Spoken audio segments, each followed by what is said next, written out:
আমি একটু পরের প্রশ্নে যেতে চাই। আমরা যদি ধরে নেই যে পিত্তথলির পাথর এটা কি সকল বয়সের সব ধরনের মানুষের হয়, নাকি শুধু নির্দিষ্ট কোনো শ্রেণীর ক্যাটাগরির বয়সের?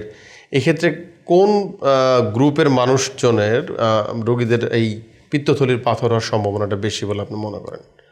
তো এক্ষেত্রে একটা বিষয় হলো, এটা যে কোনো বয়সে হতে পারে। আমরা একেবারে 2 বছরের বাচ্চা থেকেও আমরা এই পাথরগুলো পেয়েছি, এবং আপনার 70, 80, 90 বছর, আমি ব্যক্তিগতভাবে 90 বছর বয়স পর্যন্ত এই পাথরের অপারেশন করেছি আর কি, পেয়েছি। আমি অপারেশনও করেছি, পেশেন্ট ভালো হয়ে বাসায় হয়ে গিয়েছে। তো এটা যে কোনো বয়সে হতে পারে। তারপরও কিছু রিস্ক ফ্যাক্টর আছে। তা আমরা মেডিকেলের ভাষায় বলি 5F।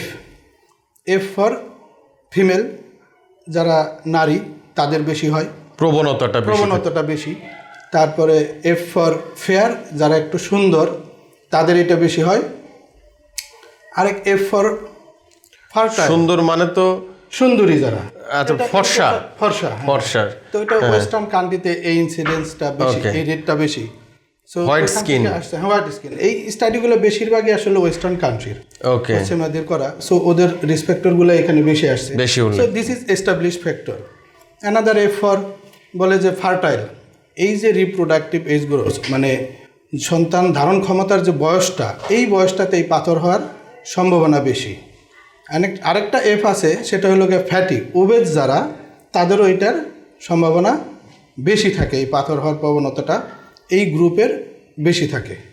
আরেকটা এফ হলো গিয়ে 40, যাদের এজ, এটা আমি শুরুতেই বলছি, যাদের এজটা 40+, তাদের এই পাথরের প্রবণতা বা হার এই গ্রুপটার মধ্যে তুলনামূলক। অর্থাৎ আমাদের অনেক ক্ষেত্রেই দেখা যায় বয়স যখন 40-এর কোঠায় থাকে, তখন রোগ শোক এগুলোর প্রবণতা অনেকখানি বেড়ে যায়।